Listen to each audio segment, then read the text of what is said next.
A little bit of technical difficulties, y'all, but it's all good. It's your man. Listen, I am new to all of this technology stuff, man. I'm still trying to figure out YouTube and how to go live on my page, right? Because I'm normally used to having a streaming service that allows me to go live on multiple platforms, Facebook, YouTube, my other Facebook page. So I'm just glad I was able to make it. I'm gonna try to see if I can get my camera a little bit angled a little bit better. All right, that's a little bit better. All right.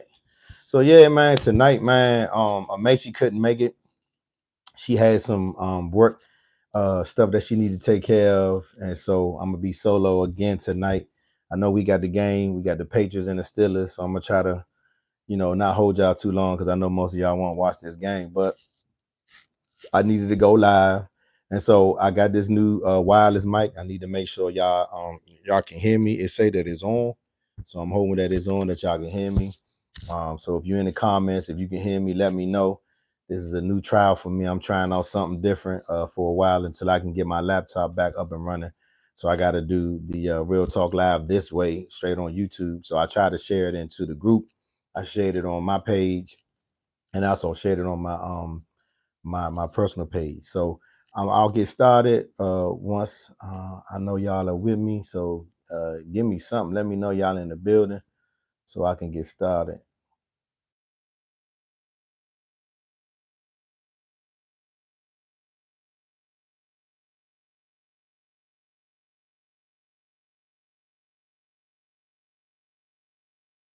Okay, so to say the chat is on.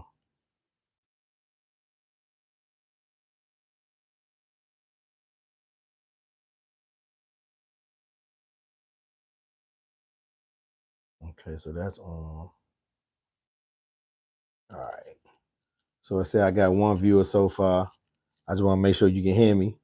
Hopefully you can hear me. Make sure everything is set up. So I'm just getting used to this, y'all. I'm just getting used to this, man. This doing it this way is like real, Keith, appreciate it, man. I wasn't sure if you can hear me or not, but if you saying we got a thumbs up, man, good job. I appreciate it. Appreciate it. So I'm gonna wait for maybe two or three more people, and I'm gonna dive right on in. Like I say, I don't want to take too much of y'all time. I just want to get on here, get some shit off my chest real quick, and see what y'all think at the same time, and then go from there. Yeah, yeah. But I think I got everything straight though. Look like highlight is on, chat is on. Yeah, so it look like we good. All right, look like we good. So again, like I say, Amechi, her work schedule has changed. She notified me this week that she might not be able to sit on the show as often as she would like because she got a new position at work, and with work that comes first. So I told her it was no big deal. You know what I'm saying? Whenever she was free to, pop back in and out, man, let me know. I mean, I always love to have her, but I know work come first, and she's a prideful woman, and so her getting this new position, she likes it. She said is a new challenge for her as well. So I told her, hey, listen, man, work come first, man. So if you got to take care of the work first, man, do that. Don't worry about me. Show still gonna go on. We gonna miss you. You know what I'm saying? I showed a video the other day, and my sister was like, "Look at best friend hair. She got all the hairstyles." I said, "Yeah, she used to get it in, man." So I appreciate that. I mean, I appreciate her opportunity, for just saying yes. I mean, when somebody asks you to do something like help them host a show, I mean, you can say no because you got other shit to do. And I understand that, you get busy, shit happens, so I get it. But I just hope that this opportunity for her is something that, will better, her career and what she's doing. So I told her I absolutely salute everything that she's done. The effort that she's put in. She's been a supporter of the platform from day one. So I appreciate it and salute to her, and hope she, all success in what she's doing and all that good stuff. But I've been waiting. I'm gonna go ahead and get started. Hopefully some other people will join in. So I made a couple notes just so I can stay on point. So that way I can remember what I was gonna talk about tonight. And so again, welcome. This is another installment of Real Talk Live, a part of the Real Talk podcast. I'm your host, the Six Man. You all on my YouTube channel, the Real Talk podcast. I'm also on Spotify. You can find me on Spotify, Google Cast, um, Anchor, Spotify, formerly known Anchor, Apple. My audio podcast is on all the platforms. You can find me wherever. I just did an excellent interview with a homie of mine and his wife, G&D LLC. They are a transfer and registration company in Washington D.C. They allow D.C. residents that want to purchase firearms to get their firearms registered and transferred in the District of Columbia. And also, if you are buying a firearm outside of DC and want to transfer it into DC, like let's say, because there's no real, gun stores in DC. So let's say if you go out Virginia or, you go out Maryland or whatever, and you purchase a gun, but you live in DC, they will step by step give you the process of getting your gun registered and getting it transferred so that way you can have it in DC. The concealed weapon part is another component. They said that it's just a different type of paperwork that they give you to fill out, but they can do all of that. They can help you with get your concealed carry. They can help you get your weapon registered and transfer into the district. I know there is some differences when it comes to shotguns and long rifles, but if you guys go to the audio catalog, G&D LLC, dope family. The owners of Richard and Tia Hawkins, man. Good people, man. Good people. I mean, my man Dickie, I call him Dickie. My man Dickie, man, we've been at it for a long time. And when he told me about him wanting to do this, I mean, to me, it was a no-brainer because at the time, it was only one, transfer FFL in DC. And now I think it's three, if I'm not mistaken. I know it's them. There's another group that does it, and then I think it's one more.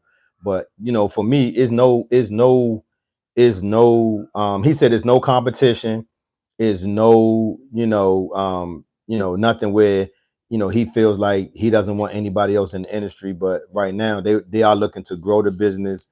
They are looking to, help people learn as much as they can about the guns, learn as much as they can about purchasing, transport. They're going to help you do the process step by step to getting it transferred, getting it registered, the whole nine. So if you guys are looking, to purchase a firearm and you guys live in the DC area, and you are a DC resident, check out G&D LLC. They are a Black-owned business, which I love to support Black-owned businesses, and they help you with all your firearm needs, man. I know they partner with trainers. I think they told me that they just moved into a new location where they have spaces where instructors can come and they can show you how to use your firearm. I mean, they do the whole gambit of firearms from transfer to purchase. They even have an online store on their website at GND, I think it's GNDLLC.com, I believe it is.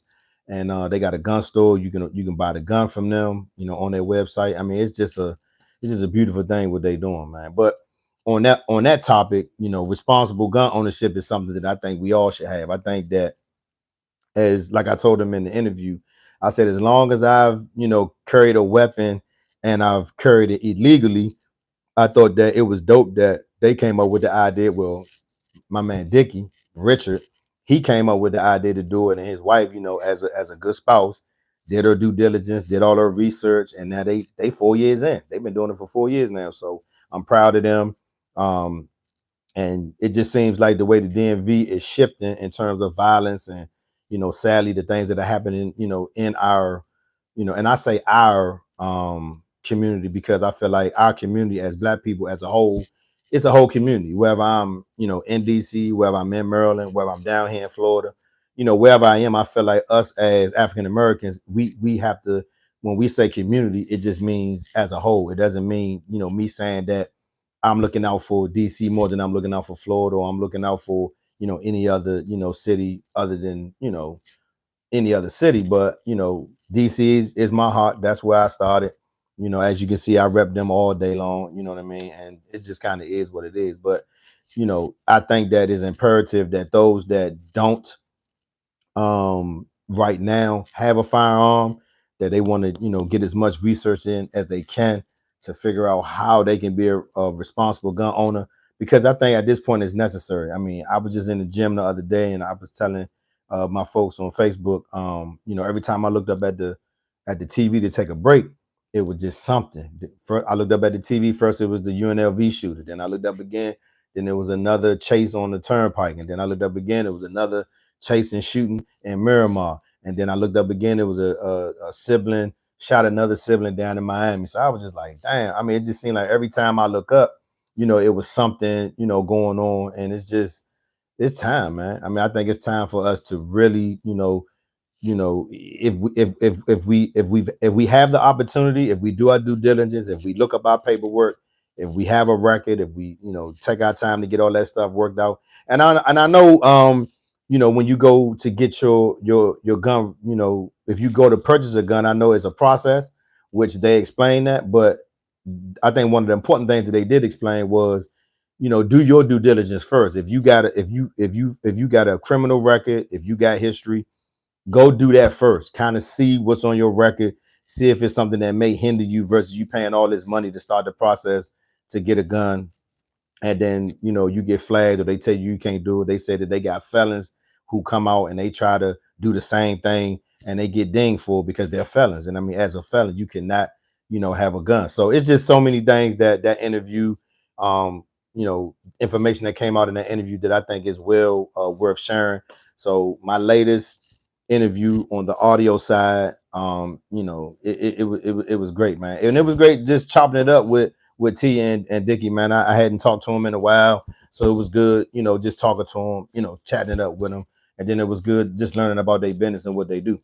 And so right off the bat, what I want to do is I want to run down all my topics and, kind of get y'all feedback and see what y'all think. And right off the break, the thing that, kind of I think caught my attention the most this week was this Alabama, this female Alabama police officer who when I heard this story, when I saw it for the first time, it threw me off, right? Because when we see it now, what I'm learning is we're seeing it at the height of, when everything happened, right? Like we're seeing it like we didn't get to see the beforehand. We always get to see, the height of the interview. So what I heard was that this female Alabama police officer pulled up on this gentleman, and when she pulled up on him, he was changing his tire, right? Changing the flat or whatever. And so she asked him, what was he doing? Clearly he was changing the flat. So she asked him for his ID. And in my mind, I would have probably reacted the same way. Why do I need to give you my ID for changing my flat tire? You didn't pull me over. I'm not driving my vehicle. Why do I need to show you my ID? And these are the things that, sometimes it can be a catch-22 when you know your rights, because a lot of times when you do know your rights, now it's like the police, they escalate. Oh, this nigga think he knows something, so now I'm gonna escalate. And I mean, so she asked him for his license. He felt as though he didn't need to give it to her, so he didn't. And some kind of way, it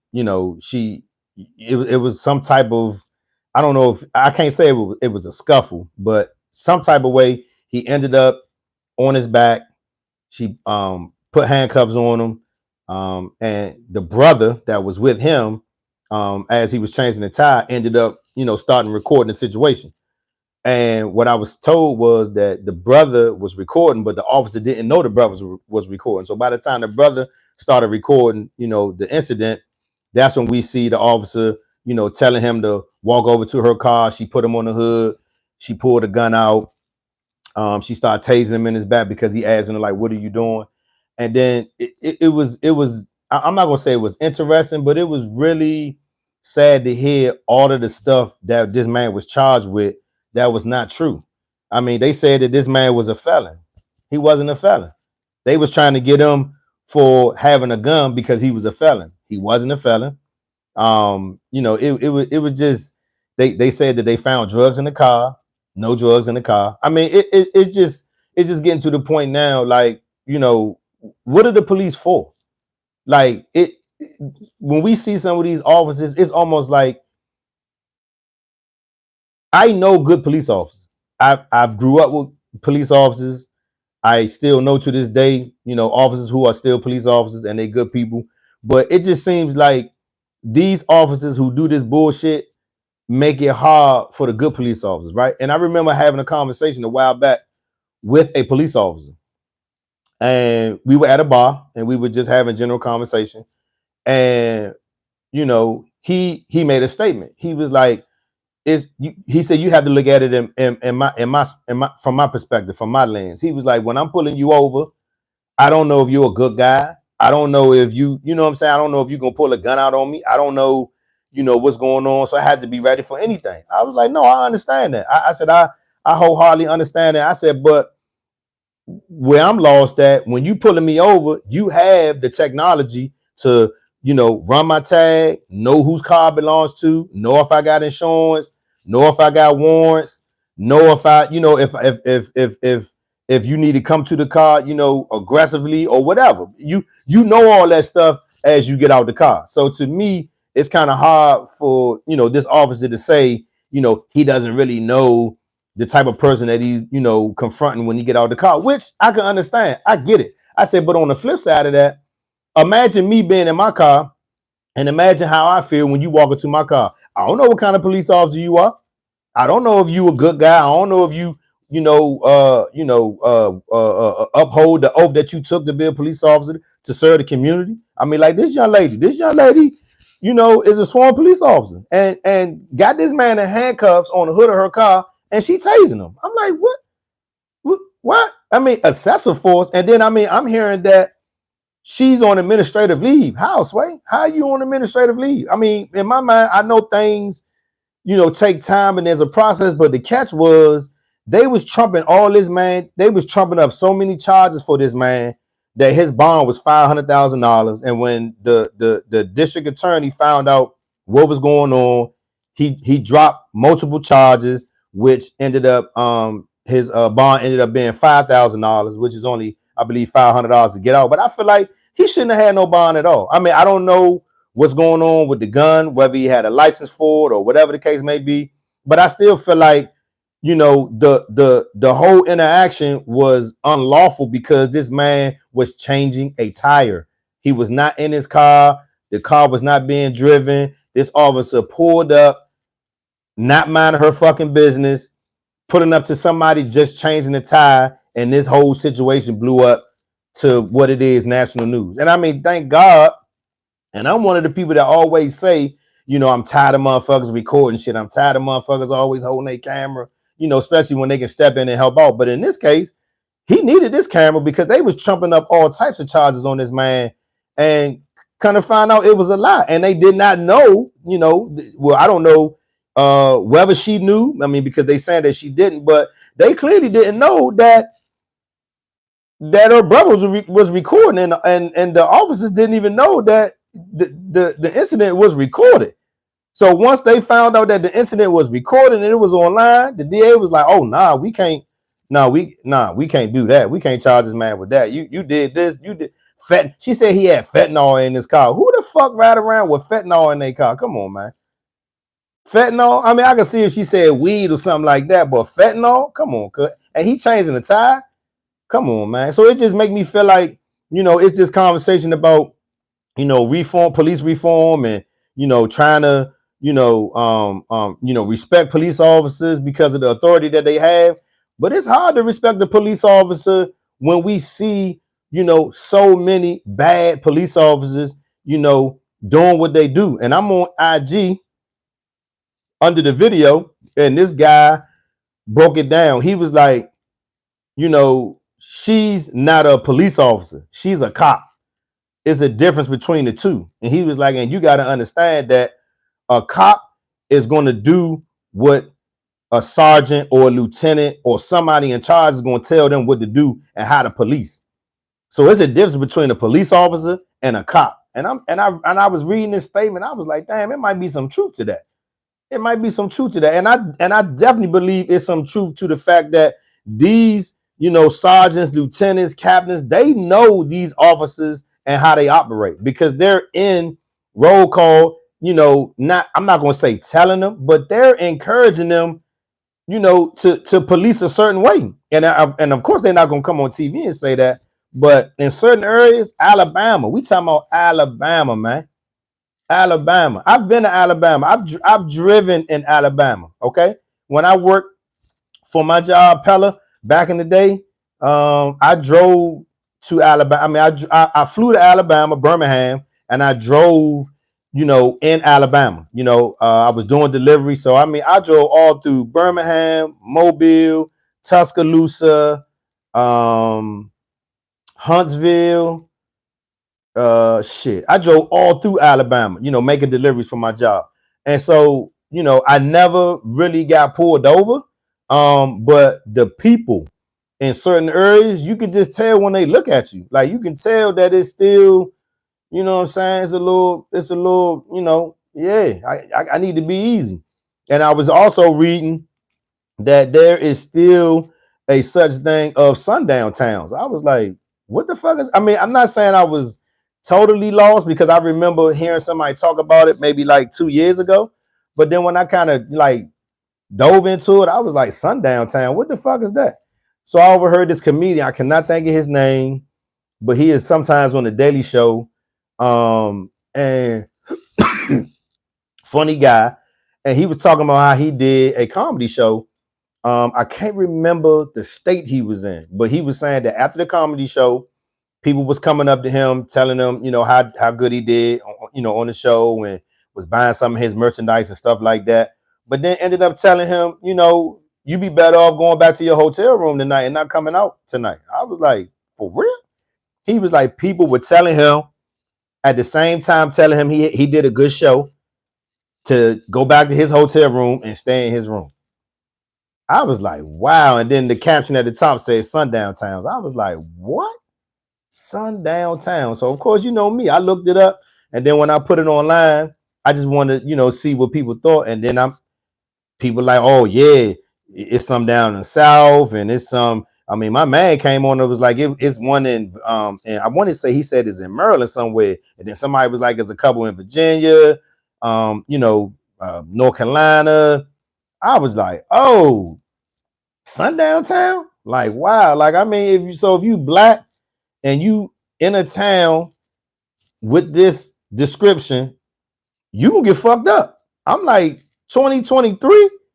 So it just again that conversation that I had with Dickie and his wife in regards to gun ownership and just the overall scale of everything that's going on with the violence in the DC area, the violence everywhere. I mean, honestly, the violence in terms of just violence, car theft, carjacking, armed robbery, it's shit is just at an all-time high right now. And I mean, I kind of look at the DC area because that's where my family is, that's where I'm from, and it hurts me to see where we are. I mean, when I was doing a lookup of violent crimes in the DC area, and it was some stupid number like 700. I'm sorry, like 400. Was it 400?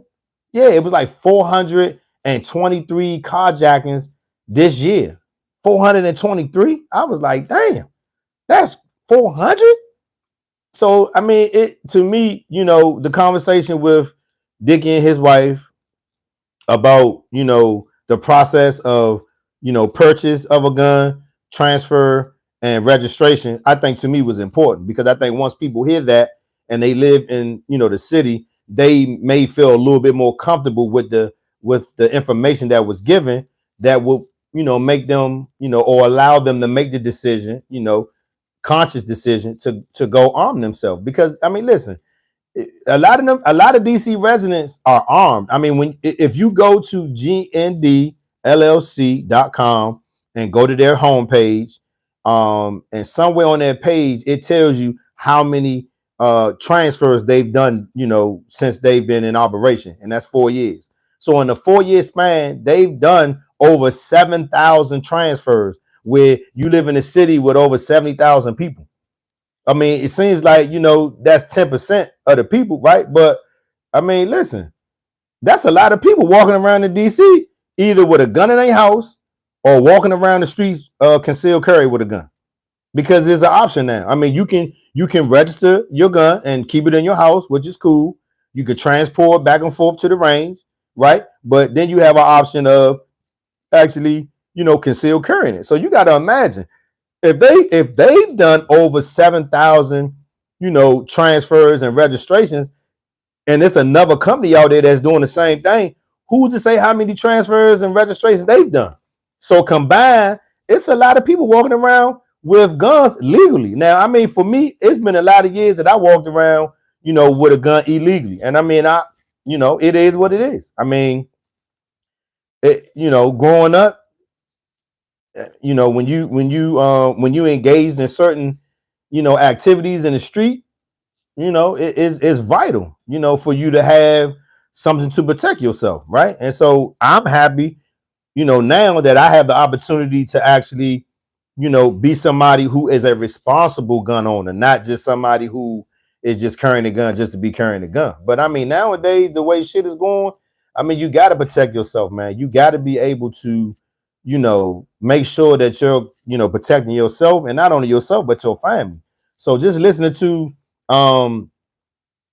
this lady, and looking at this video with this officer in Alabama, and then, kind of going back to the sundown town thing, it just seemed like shit is fucked up out here. And I mean, you got to protect yourself one way or the other. But I will say, it's kind of hard for, not just black and brown people, but it's hard for people in general as a whole to have any type of trust in the police, because look how they, I mean, and I again, like I said, I've had conversations with police officers, and I know for a fact that all police officers aren't like that. But I mean, it's just hard to put so much respect towards these, officers in general, when you see the news and you see what's going on. And I mean, it's no accountability, nothing's happening to them. I mean, okay, I can understand if this happened and the district attorney found out that, it was some, something fraudulent going on. But then when you saw the video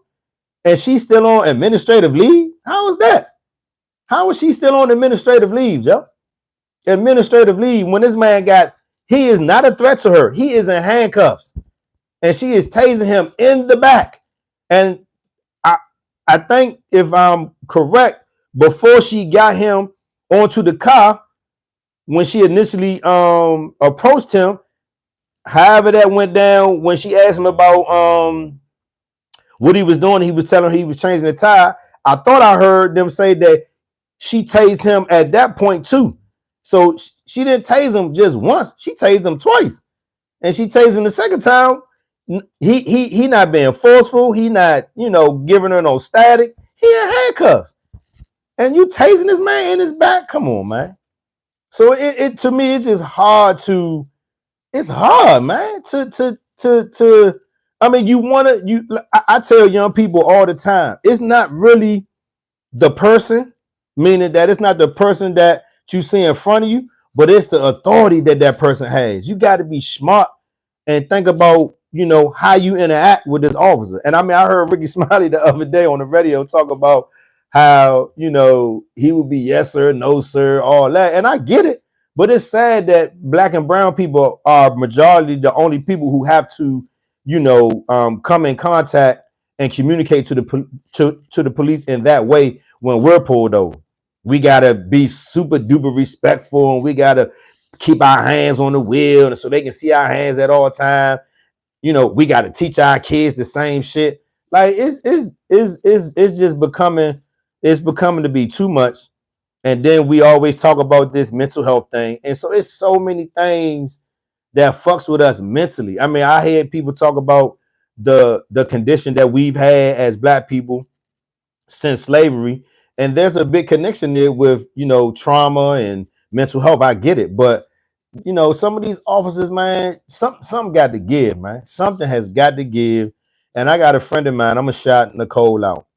Nicole, before I moved to Florida, I went to her house, spoke to her and her husband before I left. I kind of tried to do my rounds before I left Florida, and wanted to see a couple people before I left, people that I love, people that I care about. And I'm at their house one day, and we having a little drink, we talking or whatever. And Nicole was like, it's our time. Black people are getting ready to have their time. We've been oppressed for so long. White people have had the privilege all this time. Our time is coming. And the night that she said that, this was maybe like 2 years ago. And the night that she said that shit, I'm driving home, back home in my car, and I'm thinking about what she said, and I'm just like, damn, she might be right. She might be right, man. And I want to believe that is true, because I look at a lot of the stuff, on TV, news anchors, business owners, athletes, and some of the stuff that they're doing in the community, actors, stuff that they're doing in the community, entertainment people, influencers. I really hate that word, but influencers, like we are really, we are doing some good shit. And I hope that collectively, minds can put their ideas and thoughts together, and we can come up with, some real proactive plans to figure out how we, get over this hump, man, because shit is crazy out here, man. Shit is really crazy. So, you know, the Alabama police officer, is no way this lady should be on administrative leave. She should be fired, and she should be charged, because there's no way she should be able to be still on the police force when she blatantly wrote a report, told all of these lies on a report. The DA had to strip some of the shit off the report that she had because she was lying. So how can you be a police officer, take an oath to serve and protect, but then arrest a man, lie, trump charges up, and still, have your job? It shit is baffling to me. And then talking about these sundown towns, I'm like, man, yeah, we need to get proactive, man, and we need to get strapped up. I mean, I hate to say it that way, but we need to get strapped up, and we need to be ready. I mean, white people have been strapped up for years. I know there's some black people out there that's strapped up. I know there's a few black gun associations that's out there. um, one of the black gun associations wanted me to kind of start a chapter here where I live, and I'm still, debating whether I want to do that or not.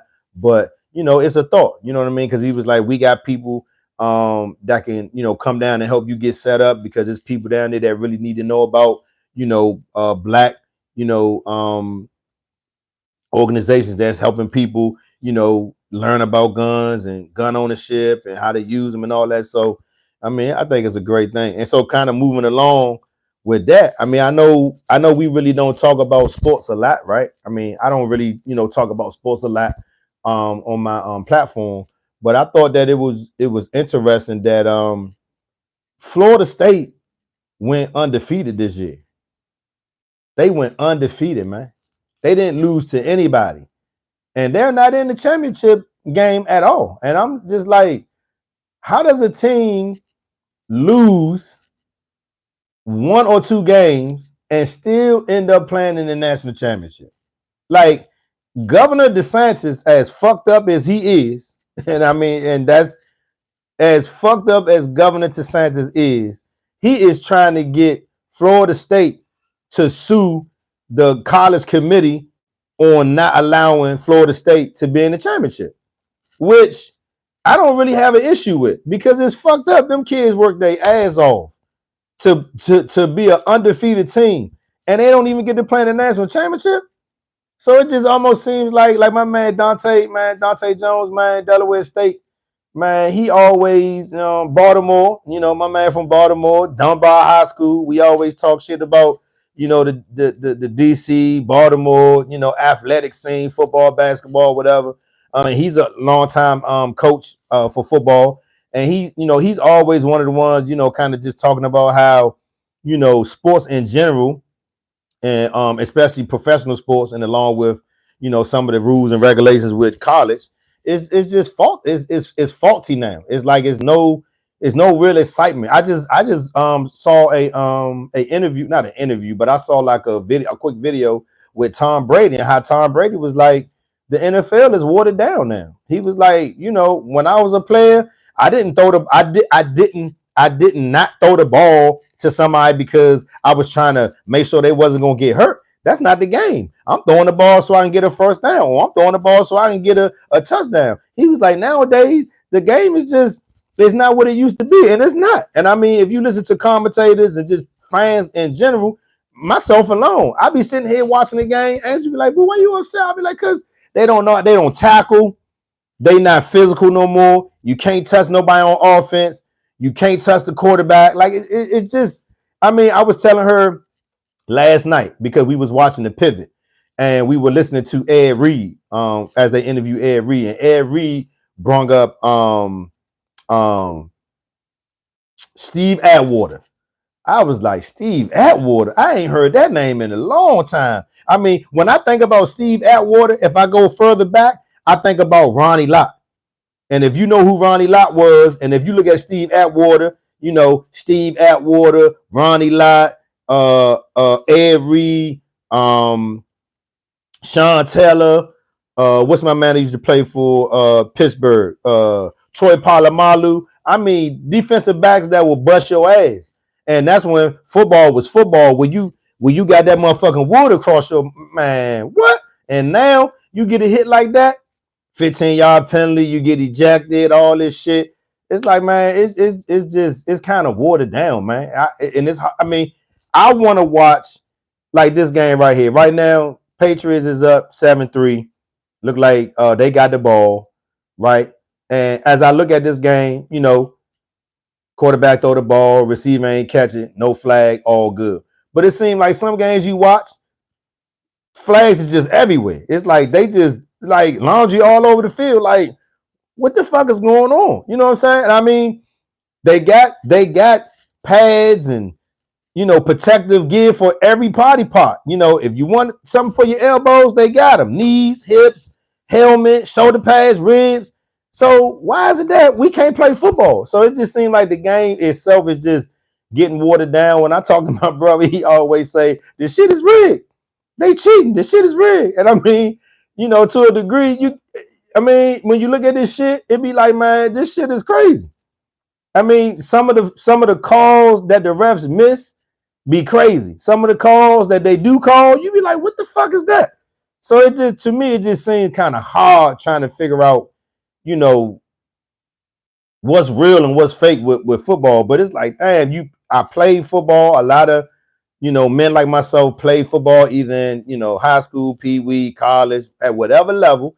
So it's like when you watching football, it's something, it's entertainment. You played the sport. So you want to see these young dudes or these old guys get out there and do what they do. So it's just crazy how, the NFL is just, starting to get watered down. And then now I watch college football, but I kind of watch it towards like the time now where they, playing for, bowl games, championships, stuff like that. I try to watch some games here and there. I was watching Colorado, but after I realized they didn't have a defensive line and they didn't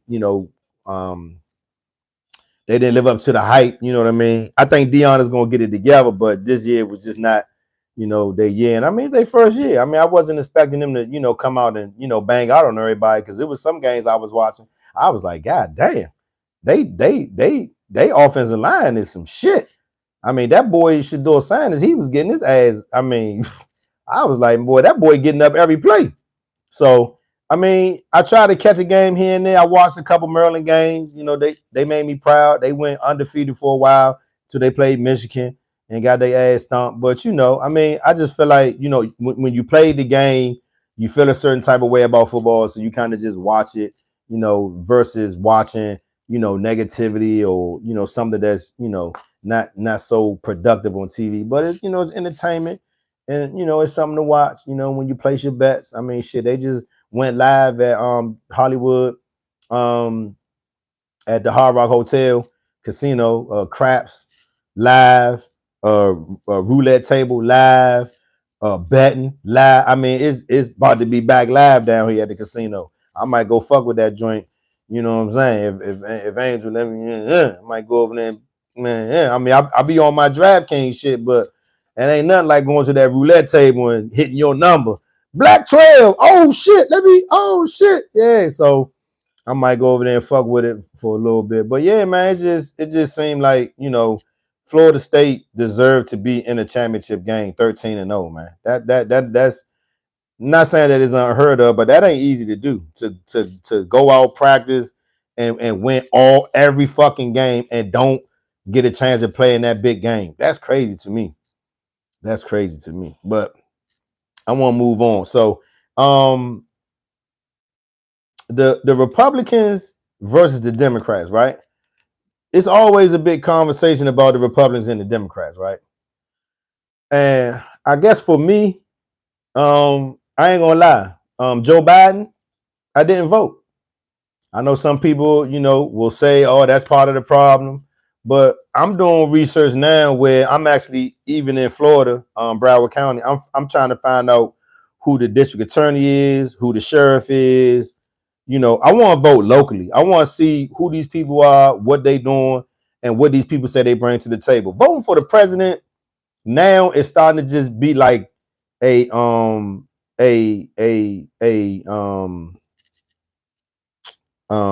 what's the word I'm thinking about? A damn, a popularity contest. Like you become the president if you popular because you get the votes, right? And guess what? I'm not even gonna sit here and fake. When Joe Biden started talking about he was gonna help people out and help, cash out they student loans. I'm one of them. I got that email. I was like, man, is this John fake? Man, I went on a little site, put my shit in, had to change my password so I can get in. Once I got in, look down at the bottom, that motherfucker said $0. I was like, oh shit. And that motherfucker was like, I mean, I ain't gonna lie, I think it was like 43. I think it was like 43, maybe 47, but it was 40-something $1,000 that I owe in student loans. And that shit say zero now. I'm like, oh man. So I ain't gonna lie. Joe's administration did his thing with that, but there's so many other things that Slim is dropping the ball on. I mean, despite him not even being able to walk without falling down, this nigga come on camera, he can't even fucking talk half the time. It's just crazy, man. Then this shit with Ukraine and all this money that's getting funneled over there. And I mean, I can't even really get into all of the whys going over there and all that shit, but it's just crazy, man. And when I look at how the Republicans and the Democrats go back and forth about shit, to me, it just seems like it's not about bringing this country together for the people. It's about agendas and who want to do what for what reason and whose ideas is better. It's just crazy. I mean, to me, it's just wild to me now, man. It's just, I don't know, man. Shit to me, it just don't make sense to me at all. Like I just, if and when I decide to vote again, I want to vote locally. I want to vote, where I get an idea of what's going on and who's gonna come to the table with what. Yeah, man, zero balance, Slim. Zero motherfucking balance, dog. I mean, when AT man, I ain't gonna lie, I thought this shit was fake, huh? I saw the you're in a house, you get off work, you sit down, get yourself together, you go scroll through your emails and shit. So I see this email, look, DraftKings, you've been credited. Okay, let's go, baby. DraftKings, let's go. And so I'm reading the email and it's talking about, forgiveness. No, I'm like, forgiveness, what? So I go, then it was like, hit this, and go to the websites. And I was like, oh yeah, I remember this site. So I go on the joint, they was like, put in your username and password. I was like, oh, okay. So I put the shit in. I was like, I can't remember my password. So I had to create a new one. So I put the password in, went down to the bottom, motherfucker said $0. I said, oh, okay. Joe Biden, let's go, baby. So I mean, listen, I can't say Joe, what I'm saying, ain't do shit, because he sure looked out for the cookout for real. I saved the letter. AT man, guess what? That motherfucker still in my email, Slim. Oh shit, that motherfucker still in my email, Slim. That's funny as shit, man. But that's crazy though, man. And I'm at the point now where, man, it's politics is getting so watered down, just like everything else is. The NFL, college, just all this shit is just getting watered down, man. And I mean, am I a Democrat? I don't know. Am I a Republican? I don't know. You know what I'm saying? Because it's a couple Republicans, when they talk, some of the shit that they say, it makes sense. When I hear some of the Democrats, some of the shit that they say, it makes sense. But then on both sides, I listen to some Democrats, I'll be like, what the fuck? What are you talking about? Same thing for some of these Republicans. I'll be like, what the fuck? And I ain't gonna lie, I don't watch any of the when they got all of the people that's running for president and shit, and they do their little talks and they all that. I don't watch that shit no more. But I did hear bits and pieces of it early this morning, and I was just like, man, these countries is looking at us and laughing our ass out. Like, these motherfuckers is crazy.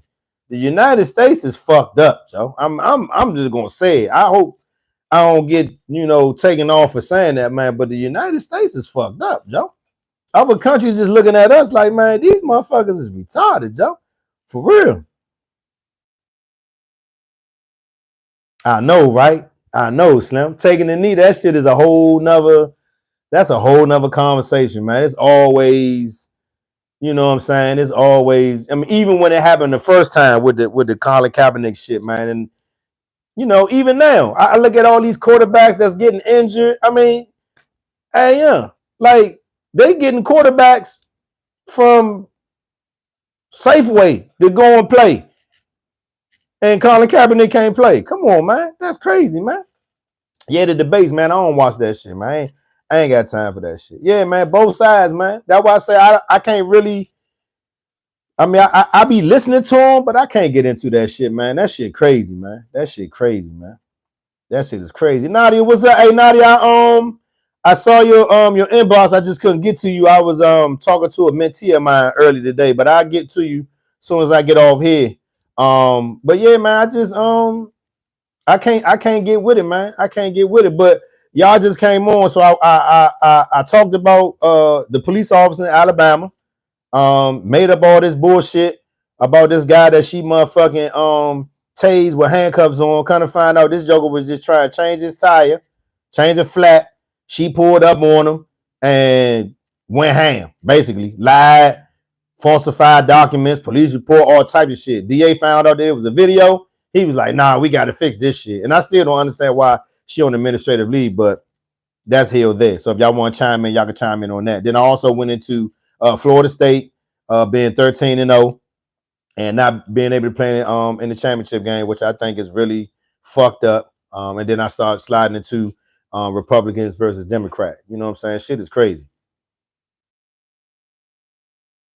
Yeah, so I actually it may be gone by now, but I know yesterday I put the story up on my IG page, and this white guy was explaining everything. Like, he explained the whole situation, because when I first saw it, you see the video from when he's in handcuffs. She's telling him to get on the car, and she's tasing him. But he explained what happened before the camera came on, how he was changing the tire. Police pulled up on him, asked him what he was doing. He said, I'm changing the tire. She asked him for his ID. He was like, what the fuck you need my ID for? And so I think it just snowballed from there. But yeah, man, it's crazy, man. Yeah, man.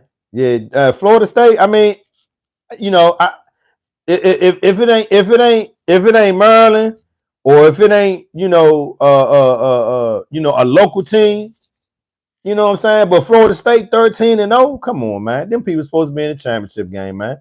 That's fucking crazy, man. But I was saying, how's it that we keep talking about, respecting the police when, I mean, you got police, and I know, and I'm gonna say this for the third time, I know all police officers aren't like this. I know there are some good police officers out there doing great police work. They care about the people in the community, and they serve and protect. But when you see officers like this, you be like, Joe, if and when we get pulled over, you don't know what type of officer that is coming to your motherfucking car. You don't know. You don't know. You know what I'm saying? You don't fucking know. You don't know if you're going home. And that's a fucked up feeling to have, to be in your car driving, chilling, minding your business, see them lights, and now you having anxiety, you having panic attacks, your heart racing. You like, dang, what the fuck? You looking for your shit? I mean, it's just fucked up, man. So I mean, it's fucked up out here. It really is. Oh, and I also was talking about my homie and his wife, Richard and Tia Hawkins. They are the owners of G&D LLC in DC. They help you with the registration process of your firearm and transferring it into the DC area and letting you do your thing. So if you guys, if you guys are, in the DC area and you want to, buy you a gun and get it registered. If you want to do your concealed carry, man, GNDLLC.com. Yeah, me too, Slim. I listen. I, I get off work before Angel, so normally I'm here waiting for her to get home. Cause I mean, of course now it get dark, early. So, what I'm saying? I come home, man. Might stop at the store, grab something, but for the most part, I'm in the house, man. And now that, I got, God has blessed me with this opportunity, man. I'm gonna be on the road and I'm gonna do my thing and I'm coming home, man. I mean, simple as that. Yeah, he told me I had a couple people off while we were off the mic. I had mentioned two people that had came to him that I knew. So he was like, what's their name? So I gave him the name. He was like, oh yeah, he came in. What's his? Oh yeah, he came in. So there's a couple people that's been there, off of me telling them to go. So I'm just trying to help promote them to get a little bit more business, dog, for sure.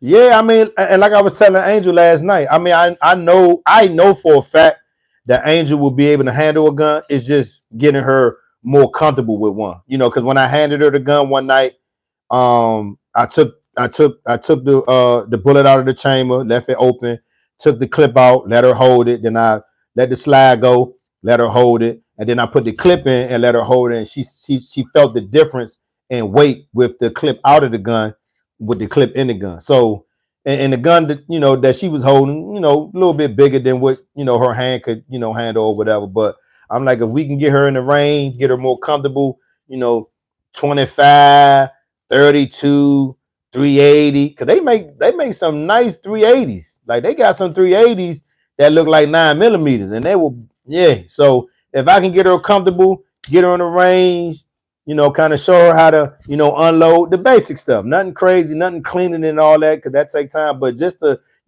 get her familiar, muscle memory wise, just with loading it, cocking it back, shooting it, getting comfortable with shooting it, I think she'll be fine because she need one. I mean, especially in her line of work, God forbid something happens, I want her to be prepared and I want her to have something too.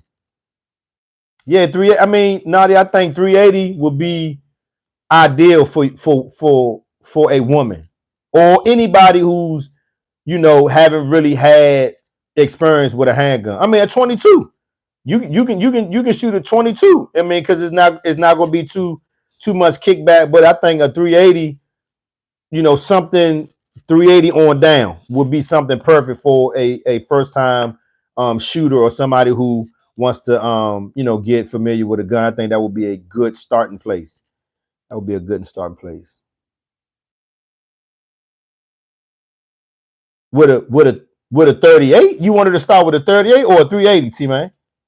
I see 38, but I don't know if you meant 38 or 380. I don't know. But Nadia, definitely a 380. That's a good starting spot. And then I was moving on to, Republicans versus Democrats. And I'm at the point now where I'm like, you know, I don't know. It's hard for me to even listen to either side now because they not for us. Oh, 380. Okay, bet. They not on our side, man. Neither party, man, is on our side. Purple 380? It gotta be purple? You mean like lavender? You getting her a lavender gun, dog? Come on, man. Come on. Hey, but guess what? But you know what though, Nadia? I mean, and I think that, that's the conversation that Angel and I had as well. And I mean, guess what? You have to defend yourself. If something happens, in my mind, because I've been in this situation before, and I've even had to tell my mother at times, it's either me or the other person. Who would you rather it be? Would you rather me not be here, or would you, and I'm not, and I know it's kind of a fucked up question, but you know what I'm saying? Like you gotta protect yourself. Oh, now look, now she talking, oh, I love purple. So now y'all gonna be walking around here with purple guns. Ain't that a bitch? I don't need no colors. I don't need nobody to see me coming. My shit gonna be nice and metal gray or whatever. I don't do no chrome. I don't do no colors. I just need you to back the fuck up on me. For real. For real. Yeah, because I mean, Nadia, for real. I mean, in that moment, it's not like you can choose. You know what I'm saying? It's not like in that moment you can choose. Oh, this somebody's child. Nah, you can't. You gotta protect yourself. And again, what is it? Fight or flight. And I know you been for on the south side. You ain't gonna run. You gonna protect yourself. And I mean, you. I feel like if you get comfortable with the gun, and if a situation arises and you have to use it, I mean, like have to use it. I mean, it is what it is, Joe. It is what it is, man. Fight or flight. That's right. And I know you ain't running. I know you ain't running. Yeah, yeah. Hey, Slim. You talking you talking to somebody with similar ideas and thoughts, man. Because I'm not listen. You know, I'm back in the gym. I'm feeling a little bit better. This is my fourth week. Um, and I can feel my body remembering the movements and stuff, but you know I want to be able to physically protect myself if I have to, but at some point if you can't, if somebody shows you you know that tier of aggression where they already going deadly force, I mean, you gotta do what the fuck you gotta do, man. You gotta match that with the same intensity, man. And what's the saying? I'm giving you the same energy you giving me. Motherfucking right. You out here bullshitting. I'm out here bullshitting. So yeah. But let me move on. So next one is one that's kind of on everybody's radar, man. This motherfucking P. Diddy shit, man. So me and Angel watched a couple of videos, interviews, so to speak, last night on the Diddy situation, right? And I know that Diddy has been on everybody's radar for a while with him necessarily being I don't know how to phrase this, but his sexuality it's been in question for a while.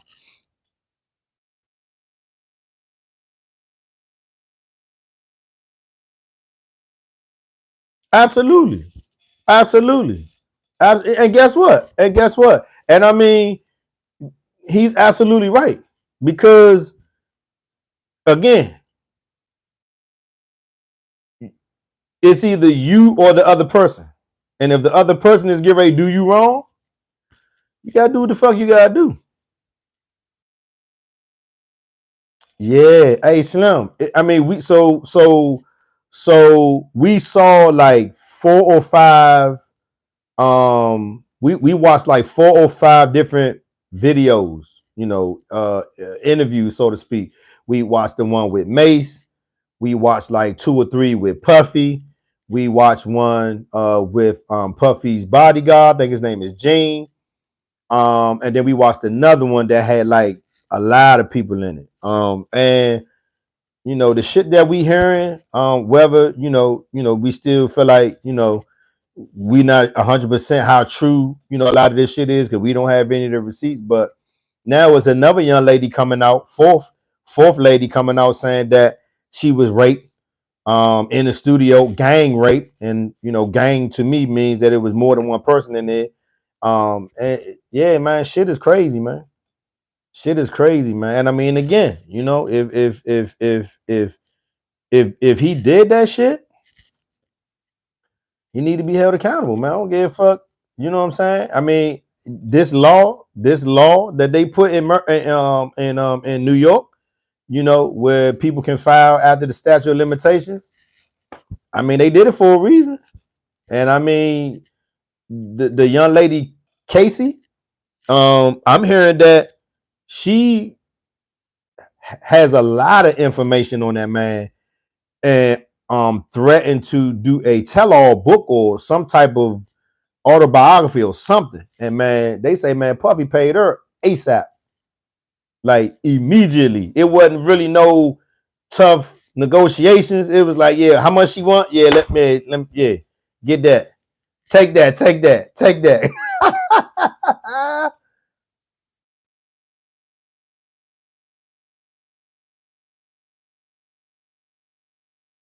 Oh, absolutely. Absolutely. And I mean, you know, and again, you know, I wasn't there.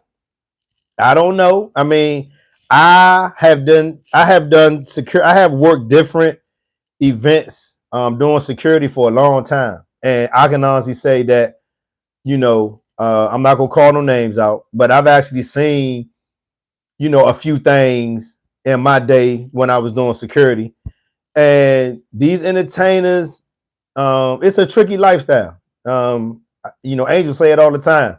You know, these motherfuckers that's rich got so much money, they just be finding weird shit to do. I'd be like, you might be right. And so, you know, that boy's sexuality, and especially the one when I heard about, you know, him when he was like him and Usher used to be in the same bed together when Usher was like 15 or 16. I was like, what? Like, what? And then the shit with Christopher Williams and you know, Jaguar Wright. Listen, I know people, you know, sometimes say, you know, Jaguar Wright might be welling, she might be lying or whatever. But I don't be hearing nobody come for Jaguar Wright though. I don't be hearing nobody like coming for her. I don't be hearing like, you know, her life being threatened or anything like that. And she be spilling the motherfucking beans, Joe. I mean, she spilled the beans on Puffy so much. I was like, shit. And then she started talking about Erykah Badu. Then she started talking about Jill Scott and how they, are trying to muscle that neo soul industry for women. And it just be like, man, some of the shit that she say, it make you go, hmm. But then you be like, yeah, I don't know. I don't really know. So it's just like, what the fuck? Yeah. I mean, well, so what I got from Mace's video, what I took from Mace's video is a lot of his employees, damn near all of his employees, and everybody that was signed to Bad Boy had to sign an NDA, right? And so now that people don't work for him, people aren't signing him on his label no more. Motherfuckers is talking. Yeah, I saw that today. The Russell Simmons shit. I saw him talking about how he, mistreated women, and I was just like, holy shit, what is going on? I mean, it's man. I mean, this world that we living in, man, is fucking crazy, man, for real. And I mean, honestly, the thought of Biggie possibly having something to do with either Tupac and or Biggie's death. I mean, listen, if that man had anything to do with this shit, I mean, I don't know. And I saw the interview with Tretch on Drink Champs, and he said that him and Tupac was like this. Tretch was like, that was my man, 50 grand. And he even said that even when the East Coast, West Coast beef thing was happening, he was like, Biggie and Pac had literally talked and was like, man, we gotta smash this shit. Like, it's one thing to go back and forth, with each other on with the music shit, but it's motherfuckers out on the street, like really, you know what I'm saying? So he was like, they was he was at a function with Biggie and what's the little nigga, Lil C's and a couple of other folks, and they was going to a party. So he was like, man, he called He called what's my man from Death Row? The big nigga, Suge Knight. He said he called Suge Knight on the phone and was like, man, look, I got Puffin and Lil C's here, man. I want to bring them to the party, man. Can they good to roll to the party? Suge was like, man, we ain't think about them niggas, man. We out here getting money, man. Yeah, they can come to the party, man. Woo, woo. So Tretch made it seem like it was definitely the outside noise blew up bigger than what the noise was between Pac and Biggie, from what I gathered. So if you guys want to check it out, man, go hit up Drink Chats and watch the interview with Tretch, because he kind of broke the shit down, and it made me look at shit a little differently. Like, it makes sense. He was like, music wise, yeah, they might have been going back and forth music wise, but in real life, they wanted to calm that shit down because they saw shit was getting out of hand, man. Absolutely. And so Biggie was trying to get his publishing back. He was trying to put himself in a position so when he had his rights and his publishing, he was going to start his own label. And I remember Jadakiss saying that the Lox was going to be the first group or artist he was going to sign on his label. And yeah, man, I know Puffy like Puffy has made so much money off of Biggie ever since he been dead. It's crazy. It's fucking crazy, man. 20 plus years just making money after this man's death. It's like, man, come on, man. Like, come on, man. That's crazy. But, I just feel like, karma is real. And she don't come around 2 months, 3 months, 6 months, a week. She, you know what I'm saying? But when she come, oh, she coming. And she coming vicious. And I feel like right now, man, this boy karma, whew, it's coming, man. And yeah, you right, Naughty. Biggie was trying to roll, man. Biggie was trying to step out on his own, man. He was trying to step out on his own, and I'm pretty sure Puffy wasn't down for that shit. So my last thing that I'm gonna talk about, and I'm gonna get out of here. Did anybody see this interview with Cam Newton and Charleston White? This is the last thing for me for tonight. Cam Newton, Charleston White. Did anybody see this motherfucking interview? The motherfucking interview was 3 hours long. Angel went to New York last weekend, Saturday morning. I got up, took her to the airport, 4 a.m. I was pissed, but sometimes we be pissed at our significant other, but we do it because we love them. And I was like, I ain't get invited to go to New York, but that's neither here nor there. But I took her to the airport, 4 a.m., came back home, called myself trying to get some sleep. I actually did a video about my neighbors, motherfucker slamming their door. I almost 18, man. I swear to God, I almost two-piece this nigga, man. Slamming his motherfucking door 6 a.m. in the morning, man. She had me mad as shit. Little Migo nigga come to the door, talk about good morning. Ain't no motherfucking good morning, nigga. Why the fuck you keep slamming this door? Fuck wrong with you? Oh, no problem, no problem. So if y'all want to check that out, man, it's on my YouTube channel. Man. And I'm watching this video. So I'm like, man, I'm up now. So I might as well, go on YouTube. Because that's what I'm YouTube University. So I'm watching this joint, man. And in the first 10 minutes of this interview, I got an opportunity to really dive in and start reflecting on my own life, just listening to Charleston White. Because Charleston White was like breaking shit down. I was like, God damn. But then as I, start listening to more of the video, the interview, listening to the interview, listening to basically what he was saying in terms of, when I had my bow tie on and when I was working with these senators and, doing all these things, his nonprofit, all the stuff that he do in the community. He was like, when I had my bow tie on, y'all wasn't fucking with me. Y'all wasn't listening to me. But now that I'm, the ignorant black motherfucker talking shit, now I got y'all attention. Key, what's up, Key? What's up, babe? Yeah, it was very interesting. I mean, if y'all haven't watched it, I'm not saying that you have to watch it, but I'm just saying I watched it because I wanted to learn more about Charleston White. And I think for the most part, when I watch these different podcasts, that's kind of why I'm watching them. I'm watching them from the informational standpoint, of finding out more about the person that I didn't know, in the past. So I got a couple that I watch. Drink Champs, The Pivot. I watch I Am Athlete every now and then.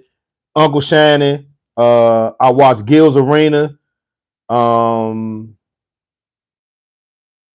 it's like two more that I watch faithfully. What's the other two that I watch? I can't think of the other two right now. Tonight's Conversation. And then there's like one more that I watch. But I watch, a couple, I watch a couple podcasts, from the, the entertainment standpoint.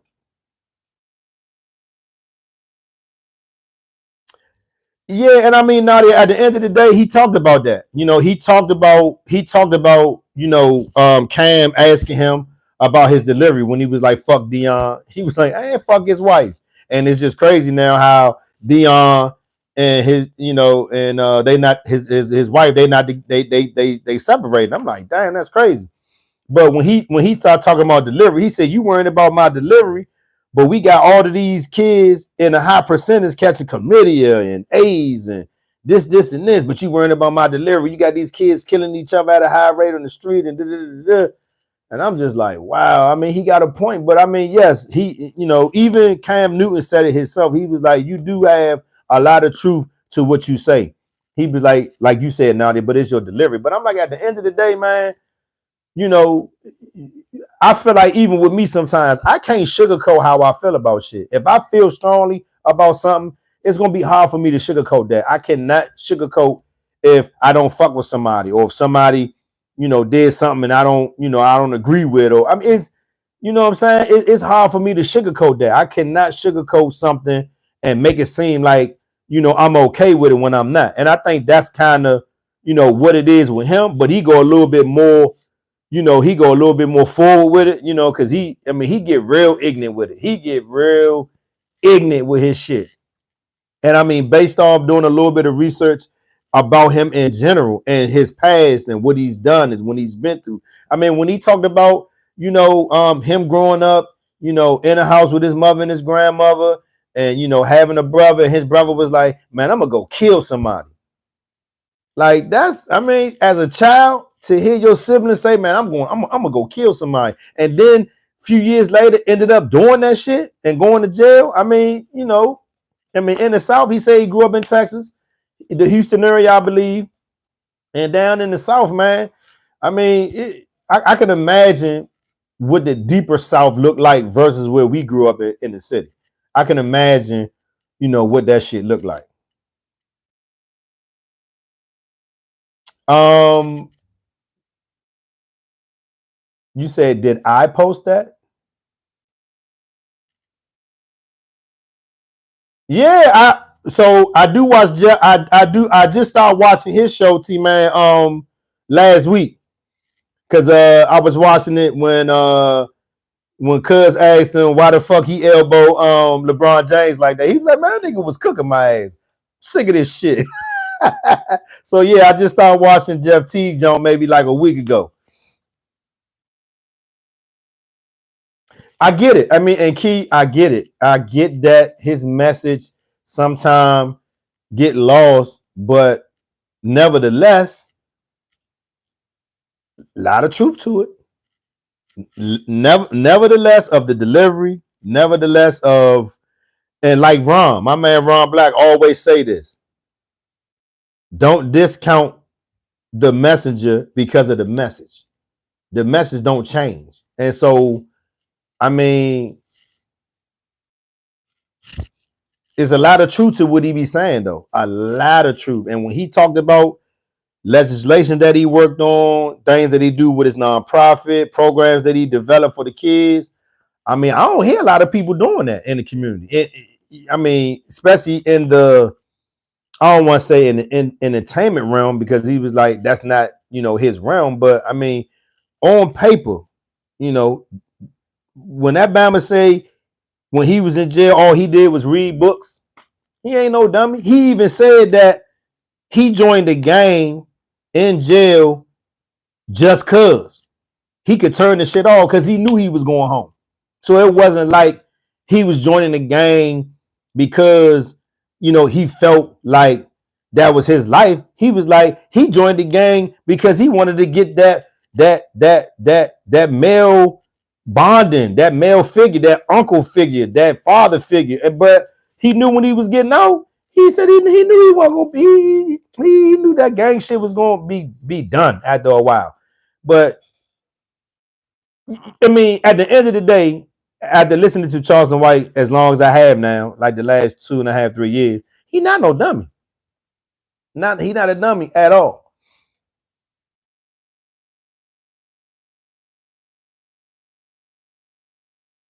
Absolutely, absolutely. And he said that, and I was watching a clip of another person on Instagram. Had a clip of the interview when he was talking about, when I had my bow tie on and I was working with senators and stuff like that. The dude had clips of him with the senators with his bow tie on, the senators that he worked with, legislation that he worked on. So I mean, it was a lot of truth to that, because he was like, when I was had my bow tie on and I was talking and I was doing this, and y'all wasn't listening to me then, but y'all listening to me now. I mean, even in my group, a young lady was like, how can you listen to somebody like that who raped somebody?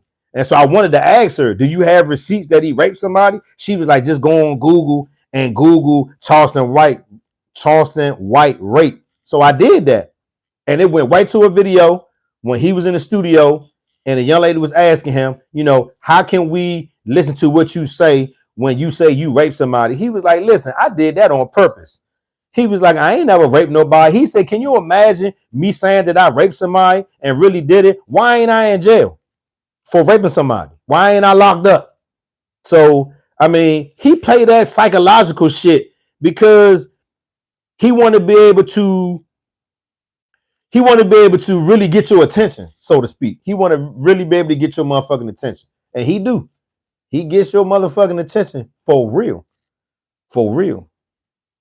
So, I mean, I get it, man, that his delivery is a little rough sometimes, but I mean, just like Cam said, he said, man, there's a lot of truth to what you say, man. And it is, man.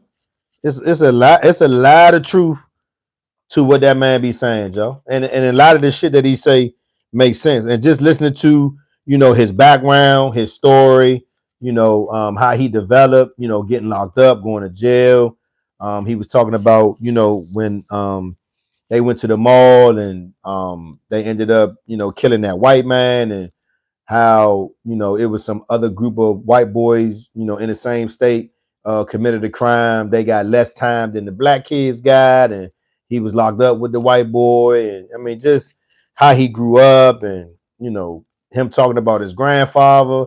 Grandfather was a pimp, uncle was, in the street. I mean, it's rough because when you a youngster, that's all you know. He was like, by the time NWA came out and it was that type of rap, I mean, he was like, he was listening to rap songs and they was talking about cooking up coke and doing this and that. It's like, it's an influence. I mean, even to this day, we talk about how much of an influence the music got, even to this day. Even though a lot of the rap music now, I don't know what the fuck they be talking about, so it ain't no influence for me. But these kids, oh man, these kids is in trouble listening to this shit, because this man, I be looking at Angel. I be like, what the fuck? What did he say? She be like, I don't know, boo. I be like, man, I can't listen to this shit, man. Yeah, Nadia, that's what he's doing. That is exactly what he's doing. He is showing them what they're focused on, and when he gets their attention, bam, he hits you with the message. So I can't really say, that I disagree with his approach, because it's his approach, and he's found a way to get people to listen or to hear what he has to say. And sadly, the message that he brings, you know, sad but true. The delivery part, yeah. But if I can hear the message and kind of hear what a person's saying, I can kind of be like, okay, I see what he doing. So I mean, it was he a little controversial, but I mean, he ain't no dummy by a long shot. He ain't no dummy by a long shot. And I would rather people really do their research and do their homework before they speak about anybody, not just Charleston White, but anybody, like just in general. And I mean, I try to do my best to look up as much as I can about somebody before I make a comment. And I know even times when I've said something in the past and it might have been, wrong, or I wasn't, fully accurate. Somebody might inbox me and be like, hey, Kevin, but this. I'll come out and be like, hey, I said this, I was wrong. This is what it really is. I mean, I don't have no problem being wrong. I don't have no problem being wrong. But I mean, it's just wild. But yeah, man, I'm gonna get off here, man, because it's getting late and still gotta get up and go to work tomorrow. And yeah, man, I'm gonna be on here solo dolo, man. My co-host got a new job. Got a new position at work. Said her schedule changed, so she can't really, co-host the show with me no more. But I told her whenever she's free, she always has a home here, and she can come on. All she gotta do is call me and let me know. Yes, I do. I still listen to that album. I do, but I'm still working on getting these 3 black male therapists. We're gonna do a sit down. We're gonna have a panel discussion about men dealing with and healing from their childhood trauma. One of the therapists lives in Houston. The other two are I can't remember right now, but we're working on a time frame. We're gonna do a meet and greet. We're gonna kind of talk, kind of see how we can put this thing together. And once I get it pieced together, man, it's gonna be a powerful conversation. Myself and 3 black male therapists. We're gonna try to break down how men can start to heal from their childhood trauma. Man, it's the 6 man. I love y'all. I appreciate you, Nadia, Key, T-Man, as always. Appreciate y'all coming through. I'm just looking through the comments, see if I missed anybody. I didn't. I think it's just y'all for the most part. Oh, and Keith. Keith came through as well. So I want to make sure I just shout everybody out who came through in the comments. I think Angel just finished cooking dinner, so I'm about to go in here and get my grub on real quick. Little bite to eat before I go to sleep. But I'm gonna finish watching this game. Get ready for Funky Friday tomorrow. See how everything go. But I think going forward for the new year, I think the first Thursday of the month, I'm gonna be here on YouTube going live with y'all.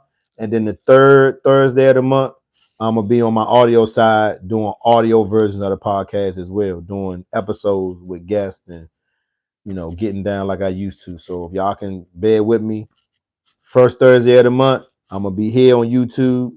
Third Thursday of the month, I'm gonna be on Spotify doing an audio version of the podcast. So if y'all can follow that schedule, we all good. So man, I hope y'all being safe, being easy. T-Man again, Nadia, Key, I appreciate y'all. Y'all be safe, be easy. 6 man, love y'all.